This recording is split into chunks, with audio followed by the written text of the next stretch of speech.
Welcome to the Local Marketing Source Weekly Update, brought to you by localmarketingsource.com. This week's Local Marketing Update is brought to you by Scott Gallagher. Scott is the co-founder of Local Marketing Source and has become the recognized expert in providing online marketing services to local businesses. Follow Scott on Twitter @ScottGallagher5 and on Facebook.com/ScottPGallagher. Hey, well, good afternoon, everyone. Scott Gallagher here with Local Marketing Source, bringing you our weekly local marketing industry update. Now, next week's LMS member call is going to be Wednesday, August 27th at 4 p.m. Eastern. And don't forget to subscribe to our YouTube channel as well as our podcast on iTunes. Now, this week we've got 3 different updates to talk about and some interesting aspects to those updates.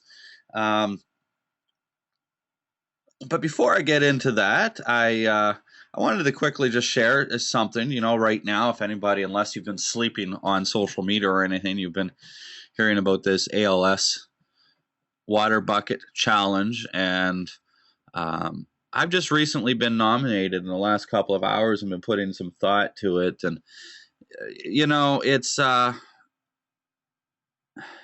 have mixed emotions. I'm a firm believer in charitable organizations, and I definitely support their cause, but I also have a lot of beef with a lot of different aspects of charity that exist out there, especially the way they're run and the way that they're paid. I was just doing some research before this call. Do you know that the CEO of the ALS Foundation is making over $300,000 a year, and they have to spend almost 3 times the amount of money to earn the same amount of money as other ALS organizations that exist? It's just consumer perception, and it's kind of frustrating. And I want to encourage LMS members to share their thoughts in the next 24 hours in the Facebook group, because I am going to be creating a video. It's going to be different, and it's going to be something that hopes to create some viral attention. But the objective is to, 1, support charitable organizations and demonstrate that, and 2, to show that pouring water over your head is really only feeding your own ego. It's kind of dumb, at least in my opinion. I see that they've raised some awareness, but there's professionals that are involved with the organization that are really, really concerned with what's going on, because they have signed on 70,000 new donors, but their average donation has dropped over 300%. And they fear that they're going to be even worse in a position next year. So it's I don't know why I'm sharing this on this call, but I do feel like that we've got an opportunity, and I wanted to invite people's thoughts before we get started. So moving on to social media and search optimization strategies. I raise the aspects of social media and say that it's a piece of search marketing. I'm going to talk a little bit about that in a moment when I talk about some of these updates, but we're going to review today how email marketing can drive search marketing results. I'm a big believer in email marketing, so I'm going to talk a little bit about that. Google updates. Everybody's all concerned about some of these big updates, but Google just made a big announcement in the vicinity of 900 updates in the last 12 months, and we're going to talk about that and why we only hear about 1 or 2 that happen a year. And then number 3, some tests that are going on in Google right now that really concern me as a local marketer. And should worst case scenarios do happen for our industry, I want to share on my perspective and my opinion on us as marketers in the SEO world and how we need to survive and keep our businesses in operation. These results are kind of scary, so hang in there. Now, first thing I wanted to talk about was email marketing and driving SEO results. And your first thoughts are going to be, well, they're not tied. Well, first off, email marketing, a couple of statistics about email marketing in itself. But before I get into those statistics, I just want to dispel some common myths about email marketing and understand that if if you're listening and you're a business owner, or if you're listening and you are a marketer, understand that business owners don't fully understand what email marketing is. Now, email marketing, for example, consumes about 90% of all emails that are exchanged on a daily basis around the world. In other words, on average, 90% of your mailbox, without the filters, is going to be email marketing. A vast majority of that, again, 90% of those emails are spam. So a small percentage of emails are not spam. And there are four basic rules to define what spam is. In other words, you really need to have a previous relationship with the recipient. You've obtained their email address through a permission-based strategy, such as in our world, we collect business cards, or you have an opt-in on your website as opposed to buying lists. Well, we know that. In other words, I mean, that follows basic marketing principles of a target audience. You know, we're not trying to throw some mud at the wall. So I'm not concerned about the size of my email list, as more opposed to having a qualified list. And a qualified list, especially an opt-in list where they've asked for an email or they've given me their business card and accepting emails from me, my figures are going to dramatically improve. And with email marketing, there's certain metrics that we look at. For example, open rates. And open rates, well, I always like to use the Avon example in the old school direct mail approach, where Avon would send out 1 million envelopes. And they know that if they send out 1 million envelopes, they know roughly what their sales is going to be. But if they can influence the open rate of those envelopes, let's say their open rates are 1%. So they send out 100 envelopes, one of them is going to be opened up. Well, let's use 1,000. They send 1,000 out, 10 of them are going to be opened. And with those 10 that open, they know that their buy rate is going to be 20%. So they're going to make 2 purchases. They know the average sale, let's say, is $100. So for every 1,000 that they send out, they know they're going to get $200 worth of sales. Now, I'm just using arbitrary numbers, but I'm trying to demonstrate the aspects here. Now, with Avon, with the same amount of cost to send out to that same million, if they were able to improve the open rate from 1% to 2%, that's only a 1% increase in open rate. It's not a very big deal. They're going to have a 100% increase in their profitability. It's a big deal. So just by skewing the open rate by a small percentage point could vastly improve profitability. Well, with email marketing and looking at open rates and just that one figure alone, that's something that we got to consider. If we can influence that open rate, we can double our sales relatively easily. And there's only certain ways that we can influence open rates. Typically is going to be one, an engaged audience. Now, that word engaged audience is something that's key to what I'm talking about here on how email marketing can drive SEO and search marketing. It's very, very important to understand customer or audience engagement. And then you've got the title of, or the subject line of that email that also influences open rate. Some email headings are gonna get quick ones, and of course these follow, again, basic marketing principles that, you know, subjects that affect emotion, have questionability to them. People want to know it prompts somebody to want to know what's inside that email is obviously going to influence the open rate. Now, with email marketing, you guys are probably on different email lists. Most of us are. It's almost a full-time job of mine to go and unsubscribe to constant email lists. My first piece of advice is to unsubscribe to everything you don't read in a 90-day period. Clean up your mailboxes. Email marketing, unfortunately, costs the American economy quite a bit. I don't know what the dollar amount is, but costs quite a bit. Of course, social media does as well, but that's a whole different conversation. Now,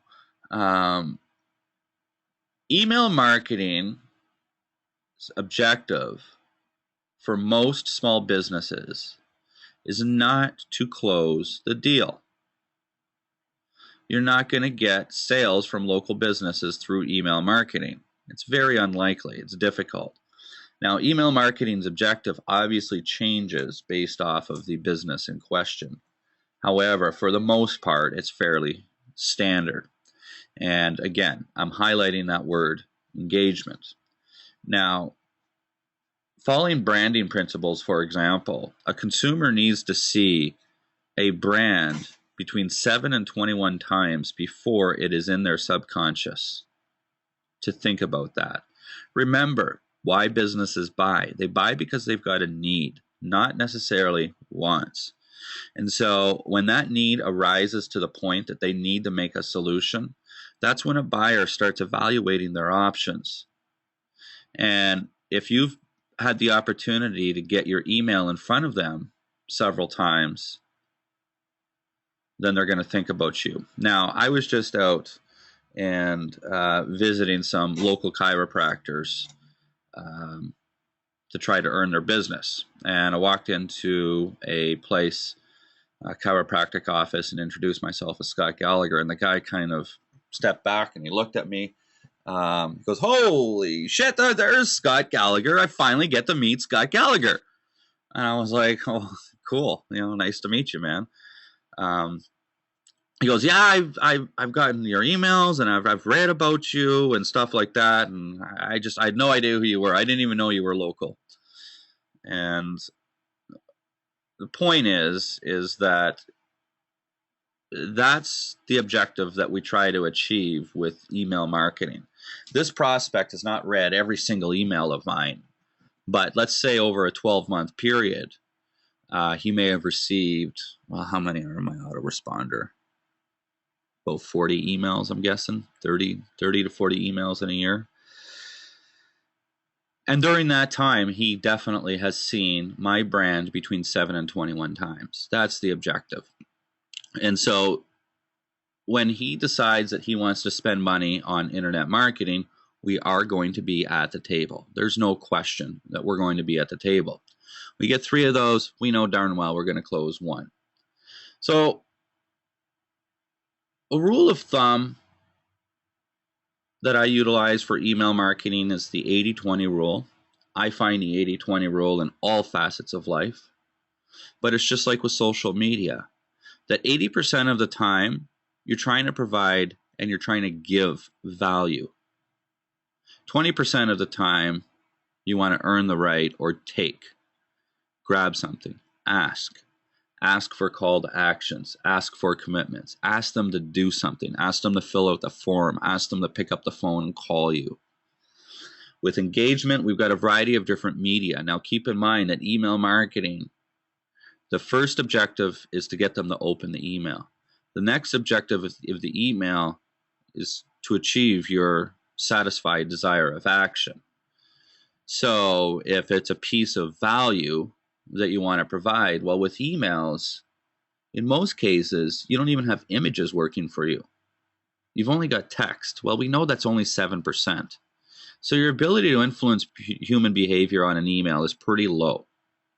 That's why we want to drive them to other content that has greater engagement, such as video and infographics and media. Well, this content obviously is hosted somewhere. And typically this content is going to be hosted in the social media world or on a property of your own, an asset of your own, typically a blog. And so when a video piece is made, for example, I'm going to use an example of my dental client. We were talking about it and we planned it out. And she's in the business of sedation dentistry. Well, if you know anything about being sedated, there's a lot of conflicting opinions on it. And so with conflicting opinions along with consumers is it raises objections. And buyers go through all of these objections before they make a decision. It doesn't matter if it's a business or a consumer.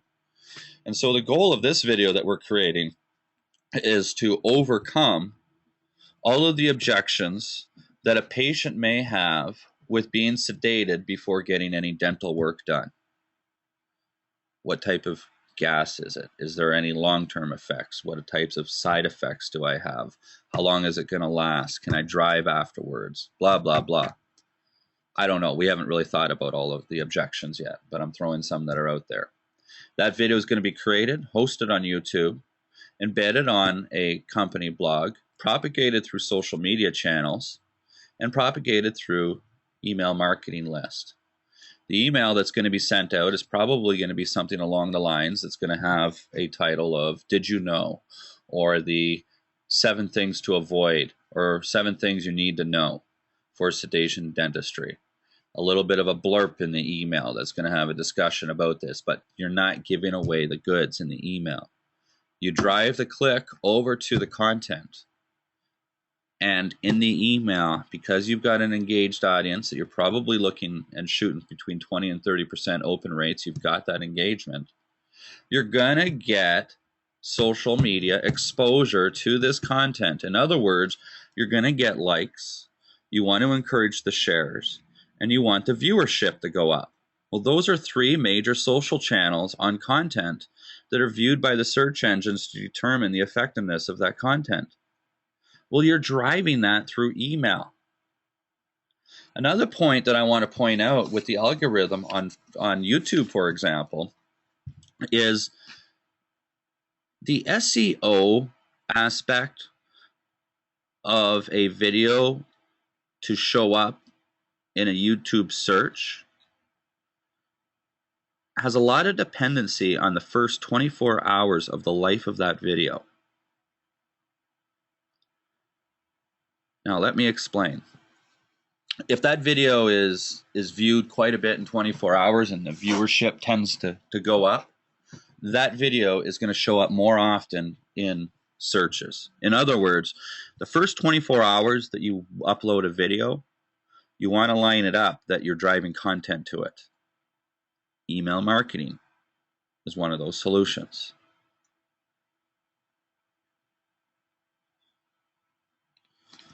Okay. So email marketing is definitely something for agencies to vastly improve their revenue. It's something you can charge between $300, $400, $500 a month, every single month. You can create autoresponders and sell them for $2,000 to $3,000 a package. They have a lot of value. It's email marketing. Actually, I didn't throw out the statistic earlier, but it's a true statistic that email marketing yields the highest return on investment of any internet marketing initiative for small local businesses. For every $47, for every dollar spent on email marketing, they say there's a $47 return on average. That's really high, I know. And I don't know what the numbers are for our clients, but you look at the value of a client and you pick it up. Email marketing is not expensive at all.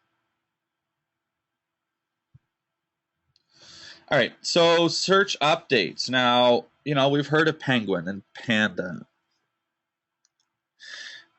hummingbird, all these big updates, and there was a recent big update on the local side as well. And some of our sites were affected, others weren't, but the majority of the internet, about 90% of the internet, lost rankings. And so we get all tied up on these Google algorithm updates, and I get on the line, and because the SEO community is in an uproar and everybody's talking about this stuff, we try to dispel what's going on with these updates. Now, in the past, I've announced that Google makes about 500 updates a year. Most of them go completely unannounced. Some of them are bigger than these big updates that we have, and they don't even talk about it. Matt Cutts, about a year ago, went on the air and specifically said Google makes about 500. Google just made an announcement that in the last 12 months that they had 890 algorithmic updates to their search engine.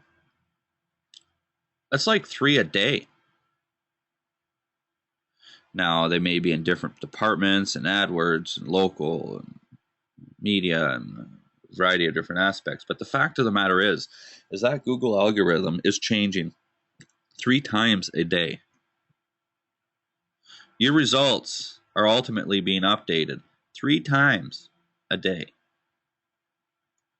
I was just doing research on prospects and checking out their rankings. And from 6 months ago to right now, there were sites that went from spot number 2 to spot number 12, and others that went from spot number 15 to spot number 5 in a 6-month period. I was actually really surprised at the changes among all the competitors in a competitive market. One thing I haven't done is over time measure the fluctuation of the changes of competitors compared to the fluctuations of my clients. I don't think there's any software that does this. It's very possible to track. But just after witnessing what I witnessed today, I think that's a very important metric that may be able to benefit the stability of our marketing initiatives for our clients. Of how stable your results are compared to the local competitive industry. What has happened with them? How much movement was there? Because you don't want to see a lot of movement. 1 or 2 down is okay. That doesn't scare me ever, because we know we can get back up. But when you're seeing drops of 5 at a time, that's a big deal. So if there's others that are dropping by 5 and you're not, well, that's giving you some information. In other words, don't get so tied up with these updates, because they're happening a lot more than you think they are. All right, my biggest concern now today is the Google search results. There's been some testing going on in the last 2 days. Anybody know about the local carousel? In some searches and some terms, the local carousel has disappeared. We're seeing a 3-pack show up. Think about this. I have 2 monitors on my computer at different resolutions. I was checking out the results on different resolutions and what was showing up on my screens. There's people that have screens that are 27 inches wide and have a lot more real estate on them than my 15-inch laptop or 21-inch desktop monitor I have. There's also the considerations of widescreen versus a 4:3 aspect ratio. But where I'm getting at with this is that with this test, the 3 local results are not changing based off of displays. Whether it's a mobile device that has a 5-inch screen, a tablet that's got a 10-inch screen, or a 27-inch display on a desktop, we're seeing 3 local results. Now, as the real estate increases, what's happening? Our ads are coming in, and local results are being pushed down. In the case of my situation, I've got 11 ads, 1 organic directory result, and 3 local results. About 30% of the results are organic, and the rest are ads. I almost feel like that Google is going back on who they are and suggesting that if you want to be a local business, you've got to be a player and give them money. That scares me as the owner of an organic search marketing firm. This is a trend that we've slowly seen change. Now, let me tell a few different things about Google that I've seen in the past. Is any time that they've tried to capitalize real estate for profitability of their AdWords, they've always reverted. They've always had to go back, because it's almost like that they're trying to stick their feet into the water to test it and realize, no, it's not. No, we don't want to go in. No, we don't want to go in. But what happens if this sticks? And I'm charging thousands of dollars a month to these clients that are really fighting for even less and less real estate, especially real estate that's going to be below the fold. It puts us in a very tough spot. But when a client hires me, they may hire me to get them to #1 of Google. But the fact of the matter is we're throwing marketing ideas at them that they never thought of. Some of them are going to work and some of them aren't going to work. But we're a marketing company. We're not a search engine optimization firm. We've got to give them effective quality marketing, and marketing that's going to stand on its own and have value on its own, whether or not a search engine exists. That's the mentality that I am trying to guide my company down. that the search engines could all shut down tomorrow, and my clients are still going to get value for my company. In other words, a return on investment.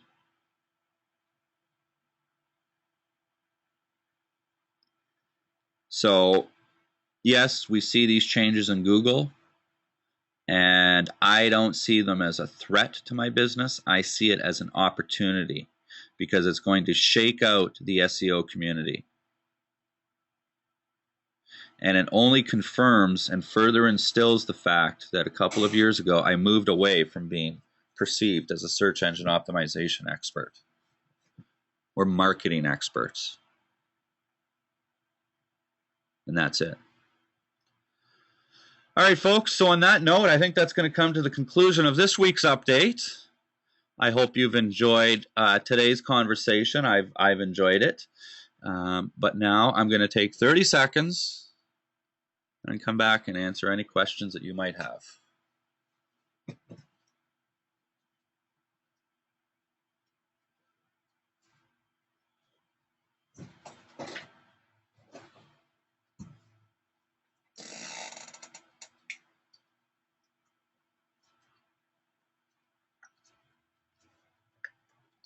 Hi, Dale. I'm having some problems updating my website. Well, the problem that I'm having is I can't seem to get the Facebook and Google Plus link buttons on my site to work. I don't know if it's just because I don't know what I'm doing or what. Okay, give me 1 second here, guys. I'm just realizing I've had my headset plugged in this whole time, and I haven't had it on. Well, they're already. And I'm thinking that I'm not really sure. Somebody else. the audio was probably poor because I'm just trying to see where on my Mac that I've got this.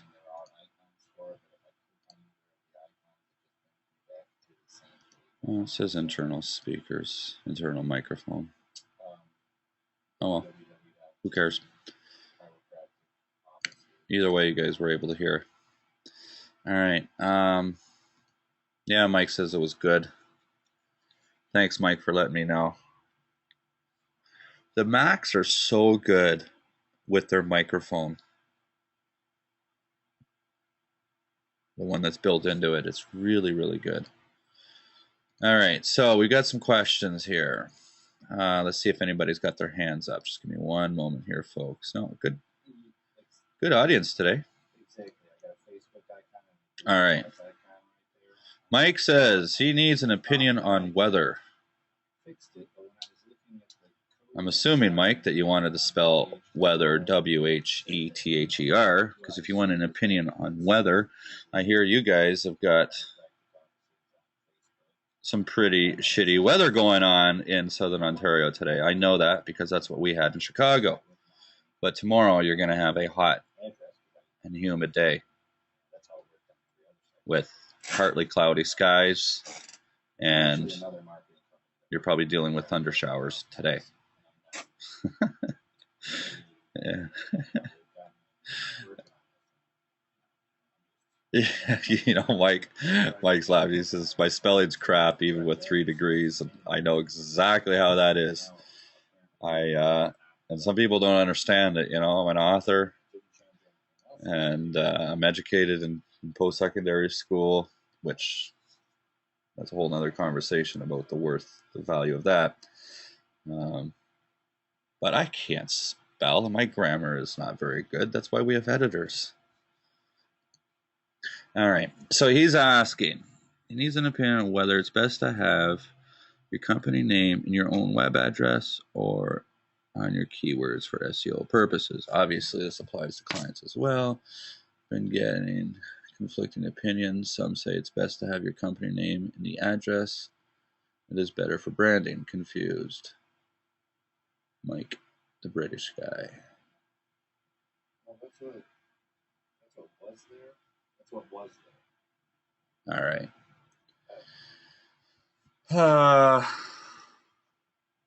I mean, that's a fairly straightforward answer, Mike, but it's an opinion. Obviously, you're asking a question about an algorithm that nobody is going to know the answer for. Now, back in the day, 2006, we could get websites to rank just by having domain names with keywords in it. Nowadays, not nearly so much. But it is true. Keywords inside a domain name still have influence. However, a domain name just is not the root domain name. A domain name also consists of either a subdirectory, which is going to be subdirectory.domainname.com, or just a directory, which is going to be domainname.com/directory name. Next, you've got the title of the file that's being used. So, for example, if you're creating a blog post, I hope that you're rewriting all of your URLs to have the title of the blog post in the file name. In other words, you're going to get keywords into your URL.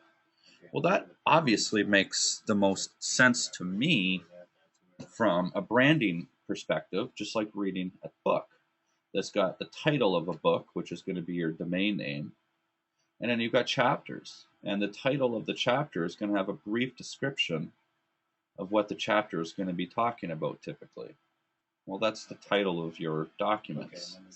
You've also got your page title and the way that they're named, that you got the keywords in it. So you don't have to have keywords into your domain name in order to take advantage of the keywords being in a domain name being a part of that algorithm, if you're following me. Now, forget about the internet, and I always try to make my decisions based off of what's best for the client, following marketing principles. You're right, from a branding perspective, it makes no sense other than to have the company name inside the domain name. I think anybody that's trying to do that and any value that they're getting from having keywords in the root domain name is either 100% dissipated today, or in a short period of time, it's going to have zero value at all, especially following the trend in the last 5, 6, 7 years of what we've seen. So I don't even think about it twice. I don't recommend getting keywords into the domain name, and I just follow the best branding principles. All right, Mike's asking again. Obviously, a potential client wants sales as a #1 priority. It can take 2+ months to get high enough rankings through SEO to get results for an ROI for the client, from increased leads to sales. What services, in parallel with search, are best to provide as service offerings to get them a faster return on investment?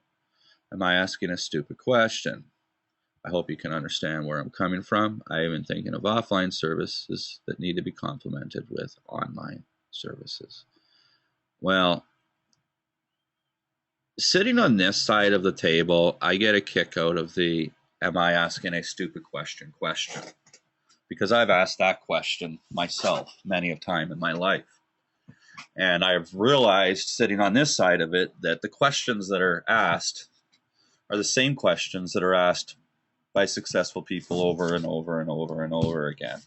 I can definitely understand the feelings that you may be feeling asking certain questions that may sound stupid or whatnot. But first off, man, pat on your back and kudos to you for having the balls to ask questions and overcome some of your own internalizations that are, and with due respect, Mike, they're unwarranted, because this is not a stupid question at all. And I don't really think there are any stupid questions in this business. Just keep asking them. Now, it's actually a very good question that you're asking. And I think your question is based around perception. First off, like any business model, we try to under-promise and over-deliver. And by under-promising our customers, we try to establish the framework that you've got to pay this bill. You've got to have it in your head that you've got to pay it for 6 months. And by the 6-month mark, if you don't have a return on investment from us, we've failed. We've lost, and I don't have a business model. But I need to have you as a client for a year and 2 years and 3 years down the road to build my business. So I've got to prove to you and demonstrate value to you. And I'm going to prove that to you over a 6-month period. Now, with search marketing, it's impossible to get a return on investment in the first 6 months, or the first month, I'm sorry. If you're just starting out and whatnot, and yeah, I'm sure that can be argued slightly, but it's practically impossible in that first month. And first off, I think your perceptions may be a little bit wrong. I know you want to give value immediately, but business is not about getting immediate results. We happen to live in North America, and we live in a world that we want everything now, immediately. And marketing just, it doesn't work that way. You know, it's we're growing a tree here, and you're starting with a seedling, and it just can't pop up and be there. Business owners definitely understand this. And so when we take on new clients and this whole notion of over delivering, like I say, I want my clients to be happy with my service if the internet didn't exist. So you get a new client and you're in there and you're discussing ideas on different type of video content that you're going to create for them. And they see you create this video content. And you take that video content and you throw it into their autoresponder. You take that video content and throw it onto a USB key and say, here, give this to your new patients. It's going to be any new patient, you can give them this DVD of these videos. Here's a video loop of 7 different videos that we've created, and you can just have these videos running in your waiting room on a 15-minute loop over and over and over. You see where I'm going? I mean, you can turn around and say, well, these are videos that are going to show up on YouTube, and YouTube is the 2nd largest search engine in the world. It's not actually going to be showing them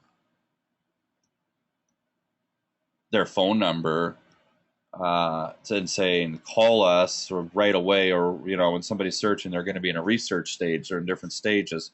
But remember that branding aspect of 7 to 21 times. That's what a lot of this content is going to do on a marketing basis. So there's a lot of things that you can do that definitely help your marketing and your SEO initiative. But make sure you do your job at showing your customer what you are doing every month after month. That's why I try to thrive and go to great lengths that my clients, we have to meet with them once a month no matter what. You've got to give them, every single month, you've got to give them a report on activity. In other words, everything that you've done so they know where their money's going. And we hope that over the 6-month period, we're going to earn their respect. They're going to be able to see that they're going to get the return on investment. By month 2 or month 3, they see the improvements in the results, and they start to get phone calls. They know.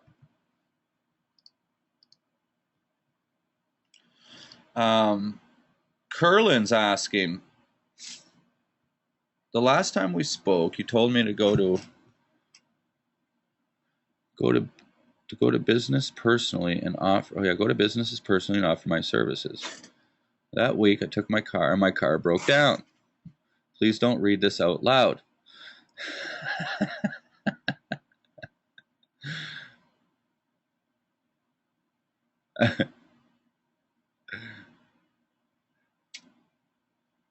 I'm not reading anything else out loud.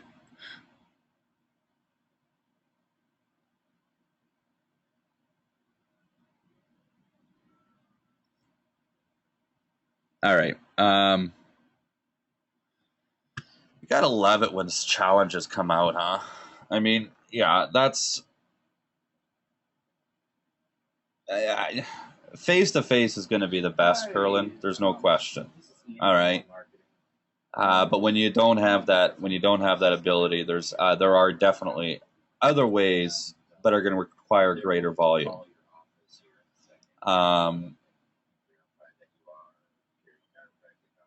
So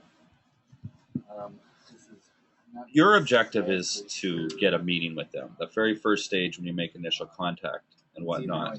And so, for example, before we're approaching a new city, I've been frustrated that the town I live in of Crystal Lake, Illinois, I don't have a client. I don't have a chiropractor client. And so I've made it my own personal objective to go after that one. I haven't been on the sales floor for 2 years. And I always, if anything I'm going to talk about or anything I'm going to teach, or even though I've got 20 years of sales to sales, business to business sales experience, I'm involved in all different areas of my business at different times and throughout the year, and keep my hands in it.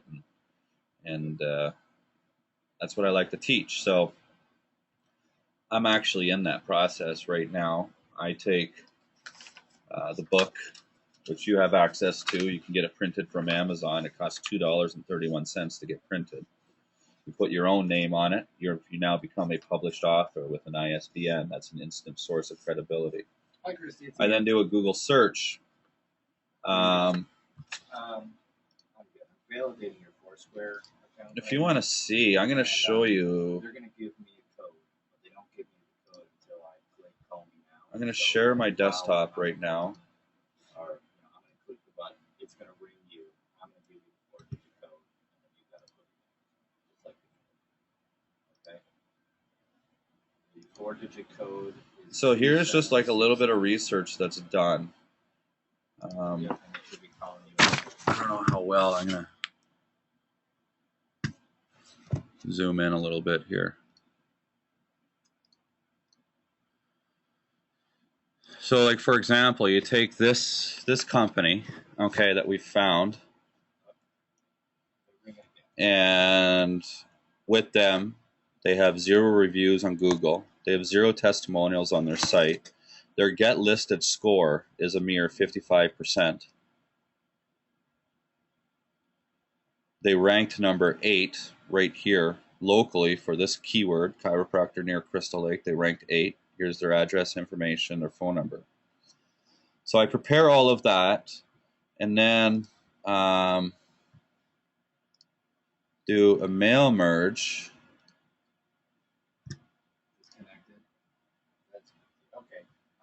Create letters with each one of these. So you can see here, here's the letter that's created that populates, I got my whole thing here screwed up. Give me 1 second.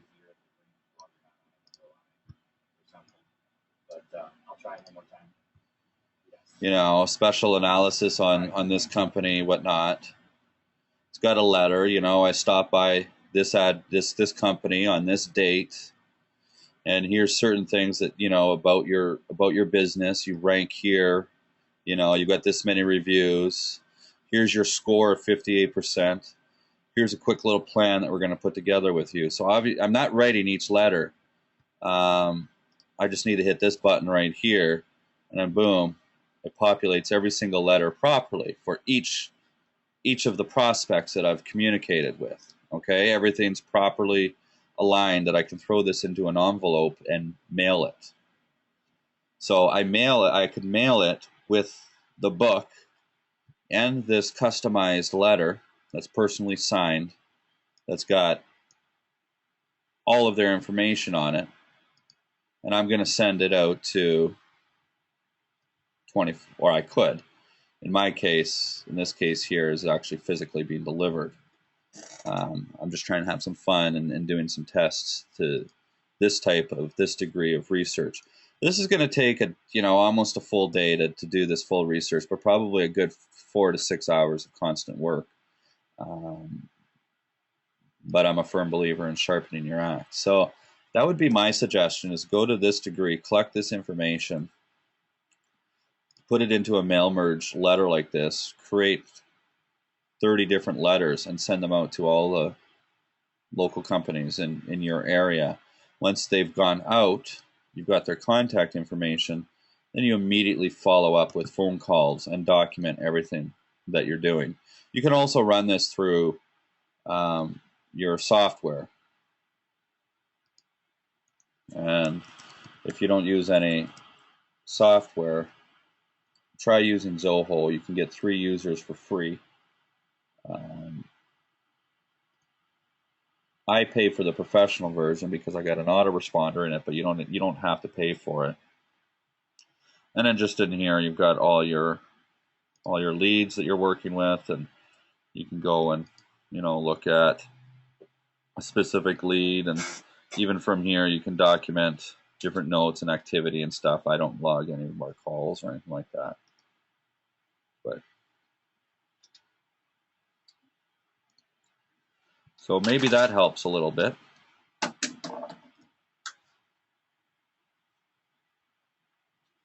No, Ed, I don't think I'm going to Phoenix in October. I'm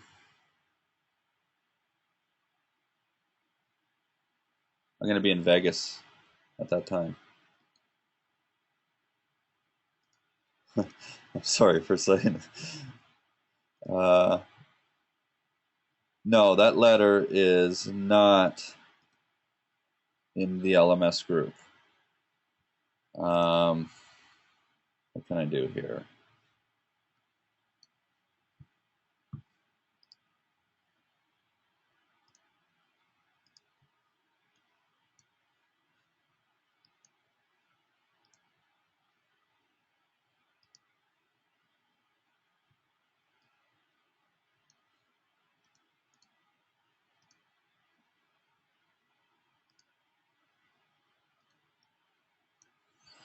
Letter.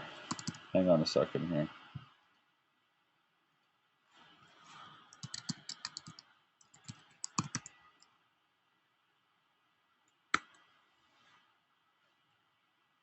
I'm going to make it available to you right now.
Okay.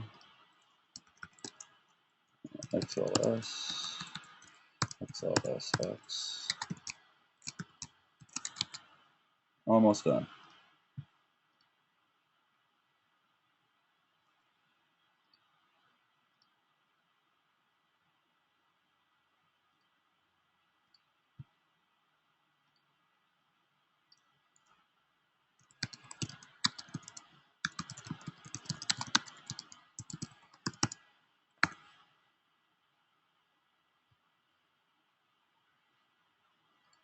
Give me 1 second here. You're not going to need this data. It's all the same.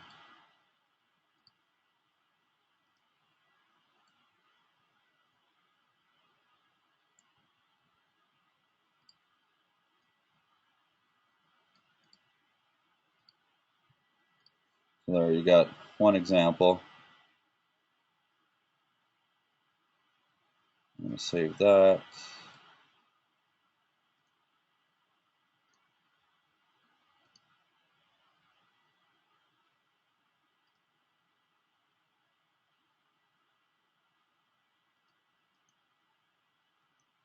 Share that. There you go. They're both available to you now in the Facebook group.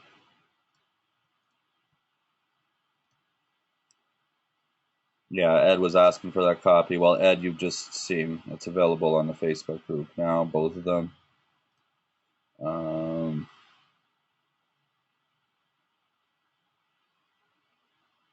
Yeah, I don't use stationery. You can just see it's a It's letterhead, but I mean, it's just a header that you can change. You can change whatever you want, and I print it out. It's all able to fit in, you know. And I'll show you here on the camera. Where's the camera that's coming up? Where's my camera? You guys can see me. I know you can see me now. But fits into an envelope like that. I open it up. It's all ready to be folded. There's the printed letter.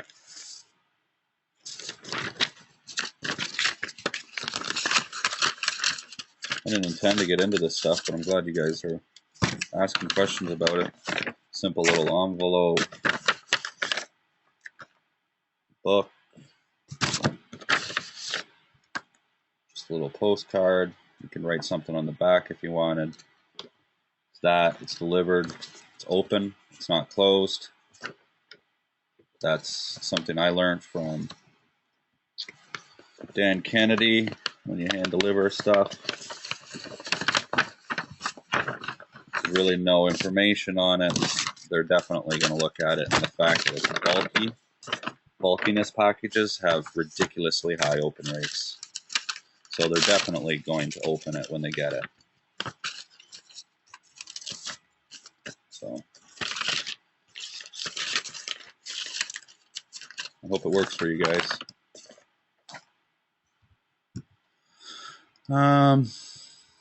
You're welcome, guys. You're welcome, Mike. Curlin, is it necessary to do a sales funnel for local marketing? Well, yeah, I mean, a sales funnel, I don't have my whiteboard behind me. Well,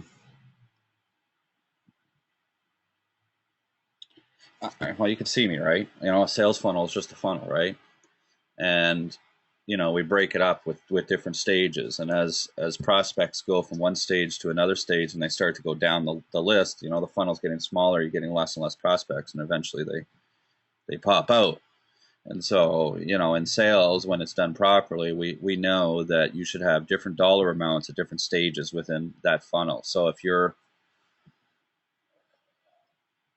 you know, let's use a sales rep that I would have. I would say that their sales objective every month would be $4,000 or for $1,000 a month clients. Now, of course, that's not the average, the full value of the client, but that's the recurring revenue from that. Having a business salesperson close one account per week when they're working in it full time is pretty good. If they can do that, that's pretty good numbers. And that typically would take up to about 3 months to fill the funnel enough to get one coming out each time. It would work out, you know, if you're making phone calls and cold calls on a telephone, you know, for every new client, you're going to need to make about 100 phone calls to 100 different prospects. You're going to meet with, you're going to get about 30 of them. You're going to speak to about 30 of them, a third. You're going to get appointments with about 10 of them, or another third. You're going to get proposals out to 3 of them, another third, and hopefully you're going to close one. So each of those different stages, you can, you know, evaluate a sales funnel. A sales funnel has a dollar amount to it the moment that you give a proposal out. And so that's going to be, you know, the round that 10 or 3, sorry. So each sales rep has to have at least 3 closing meetings per week. They have to, in their sales funnel, they've had to have expectations of closing at least 3 prospects per week, and then you're going to expect them to close 1. So hopefully that's enough to talk about a sales funnel. Yeah, I'm always collecting emails. Emails are critical. Email marketing hasn't helped my agency nearly as much as it has helped Local Marketing Source, two very different businesses. But email marketing, once you've got a good solid list, when I start to think back, you know, I collected over 2,500 different email addresses for courier clients around the country. Well, there was a point in time that I can click the send button, have a webinar, have 5 to 10 people that want proposals and close 2 or 3 of them. So every single month, all I needed to do was start that process by sending an email out. It was beautiful when you've got the list that's big enough. Now that I've transformed my business and working with chiropractors, my list is not nearly as big. I'm only working with a list of probably 150 with chiropractors at this point. But each email address has a lot of value to it. Now, I remember doing the math, and this was several years ago, probably 5 years ago, and I worked out that each email address that I got was worth $247 to me. That'd be because I go to a trade show, and it costs me between $5,000 and $6,000 to go to a trade show. And working the math out, you know, and the amount of clients that I would get from going to a trade show, a couple of different clients, and this and that, I'd probably collect about 50 emails. And I worked it out that I would pay $247 for every single email address I got. Think about that. That's a lot of money for one email address for email marketing. That's how much value I felt like that these emails had for me. Huge amounts of value per qualified email address. For every email address that we get at Local Marketing Source, our value for our emails there are about $7 to $8. So if we're doing any advertising on AdWords, okay, we start to look at the numbers right there, and we're paying about $2 a click on AdWords. Well, think of the types of conversions that we got to have if each email is only worth about $7. You can't pay more than $7 or you're going to lose money. If you're paying $7 for every email address, we're going to break even. Well, the same value works in my agency in terms of numbers. And if I went to the degree with my clients, which I never have, I probably could work all of those numbers out as well. The point is I go to great lengths to collect qualified email addresses. So every single person that I have ever physically visited is on my email responder no matter what, period. The fact that I've met them face to face, they're on my list.